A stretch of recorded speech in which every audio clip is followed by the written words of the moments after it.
Hi, and welcome to Brett's Corner, where we cover everything small business.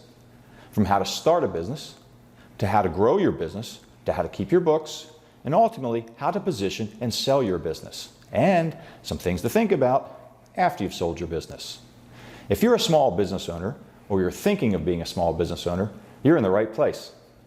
My name is Brett Husselball, and I've been a small business owner for over half my career.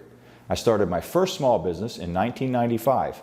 I quickly grew that one to over multi-millions in revenue, and I sold that to a Fortune 500 in 1998.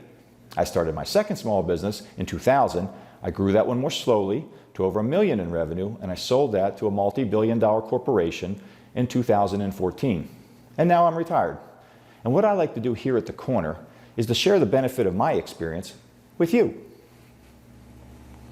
So, before we begin, a quick disclaimer. Number one, I'm not an attorney.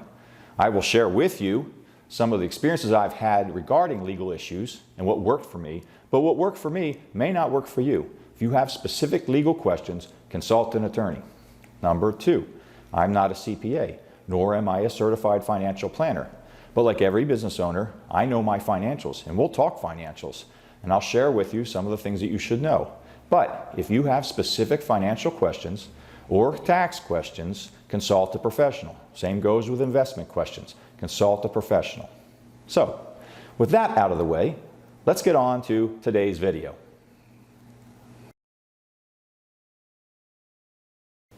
Hi, today I'd like to talk to you about business plans, writing a business plan. Now this is a subject of an entire day course, maybe even longer. So we're just going to cover it briefly here in this short video. Before I get started though, I would like to offer to you the plan I wrote for my business back in 1997. Just email me at info@brettscorner.com and I'll send you a copy. You can use it as an example. Now I highly recommend writing a business plan. It's going to force you to think through everything about your business. Your market, your potential customers, your products, your services, your price points, your costs, your forward-looking financials, and your competition. It's going to force you to think through a lot. And so it takes a while. It takes some research. A lot of business owners struggle with writing a business plan. They don't even know where to get started. But like anything, best place to start is just get started. When I have a writing assignment, what I usually like to do is just start by writing the outline, just the headings. What are the topics that I have to cover? And then I'll go through in no particular order and start filling in the topics. So that's what we're going to give you today, is an outline. I will give you an outline to a business plan, the major topics you have to discuss. So let's get right to that. Number one, you want an executive summary. It should be about 2 pages. It's the last thing you write, but it's the first thing the reader sees, right at the front of the plan. Number two, your business description and outlook. Talk about your business. Describe your business. Talk about its future, what you see moving into the future. What is the outlook? Number three, your management and ownership. Talk about who owns this company. Is it just you, or are there several others? What's the percentage of ownership? How is it organized? Also, who does what? What are their roles? Who's going to manage what? Talk about your key people, your management, and your ownership. If it's just you, but say that. Number four, your products and services. What do you have to offer to the market in terms of products and services? What makes you unique? What makes them unique? Do you have any protections like a patent or patents or copyrights? Talk about your products and services. Number five, this is when you do some homework on this one, your market research and any assumptions. Do a lot of Googling. Look up your market, look up what its growth expectations are, how big is it, quantify it in terms of dollars, and back up your sources. Where'd you get that information? How much has it grown? And give it growth projections. So talk about the size, your market, what it looks like, who the typical players are in the market. Talk about your market. Next is your target customer profile. What does your target customer look like? How big are they? How many employees do they have? What do they do? Talk about your target customer. How are you going to reach these people? What's your plan to actually penetrate and have mind share with your target customer base? Number seven, your competition analysis. Spend some time here too as well. Go to Google. First place you go actually is their websites. Go to Google first to figure out who the players are. What you want to do is isolate or narrow down to the top 3 or 4 players that will be your competitors. Not necessarily the biggest players in the market, but who are going to be your competitors. By their products and services that closely match what you're going to offer. By their geography, happens to be in your geography. Narrow down who you're likely to be up against. If you're already doing business, you probably already know. Go to school on those people. Next thing you do is you go to their websites. You can learn a lot about a company just by looking at their website. Is it professionally done, or does it look like it was done in-house? Is it kept up to date, or is some of the content years old? So scroll around. Not only can you get a feel for the company by their web presence, but you can also understand what it is they offer and how they're trying to reach their market, what messages they're using. And if they're successful, maybe those messages will be successful with you too, with your different slant on it. After you go to their websites, then what you want to do is you want to go to Glassdoor.com. Learn a lot more about them on Glassdoor. Look at the employee reviews, current and former employees. They'll give you a feel for how they're treated there. You can get a pattern, you start to feel for pattern. Give you a feel for their management structure. Also look at the salaries on Glassdoor. That'll give you a feel for what the people are paid. That's going to be used by you in your financial projections, because whatever your competition's paying their people, you're likely to have to pay them something similar. So you can do a lot to learn a lot about your competition on Glassdoor as well. All right, so after you're done with that, the next thing you want to do is your sales forecast. What does it look like? A business plan usually covers 2 to 3 years. What does your sales forecast by month look like over the next 2 to 3 years? So run out your sales forecast. After that, your organization. If your company's just you can say it's just you. But if you have more than one person, lay out an org chart. How is your company structured? Who reports to whom? What are the various responsibilities? And how have you organized the company operationally? After that, financial projections. This is where a lot of people struggle. I myself struggled the first time because it's kind of like, I've not done this before. How am I supposed to know what my budget looks like, or how much I'm going to spend on legal, or how much I'm going to spend on office supplies next year? I have no idea. My advice to you, pick a number. Lay it out over time. And then after you've been in business for a year, then you'll know for next year what you spent, add a little bit more to that.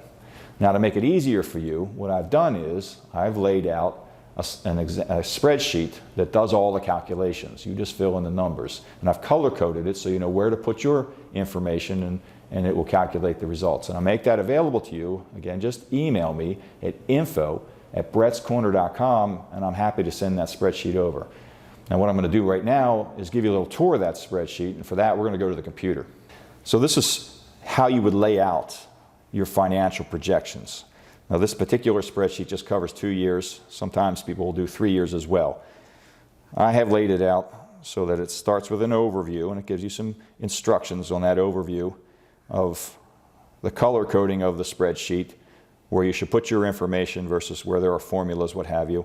If you have a startup loan, you can enter your startup loan here, the term and the interest rates, and it'll automatically calculate your principal and interest and your monthly payments and fill that in over on your expenses. So basically it's just laid out, and it will calculate your cash position in any given month. And it's what are your revenues and expenses down here, going down your y-axis, if you will, and then going across the top horizontally, months. And this is organized into years. And so basically you would just go everywhere there's yellow.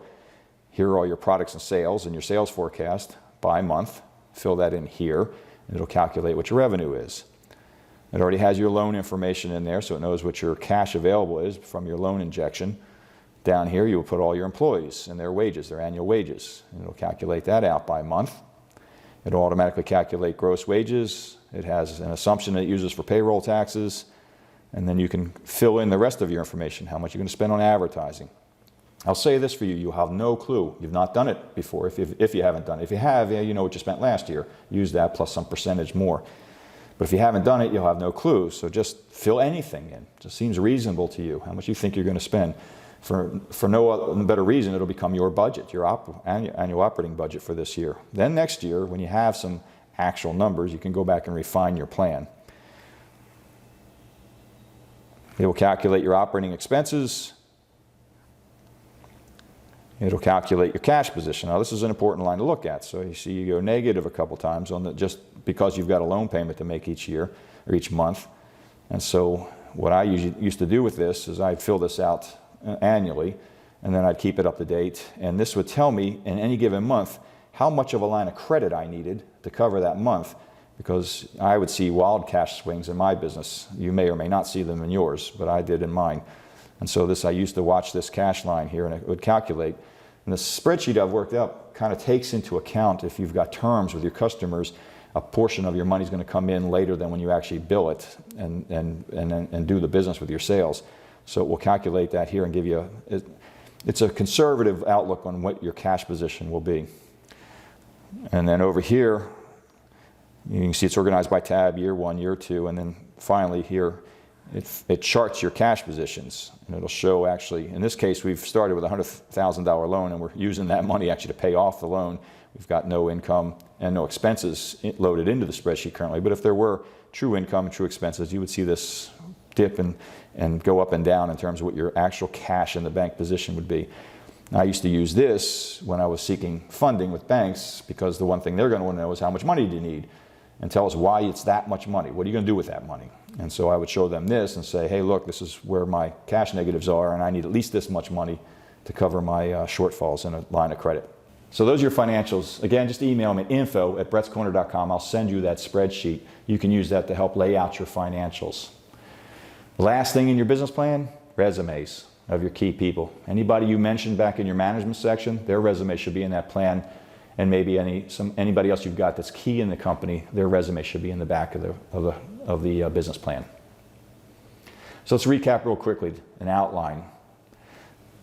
Executive summary, write that last. Your business description and the outlook of your business looking forward. The management and ownership of your company. Your products and services.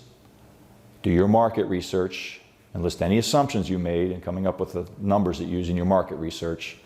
Your target customer profile. What does your target customer look like? How big are they?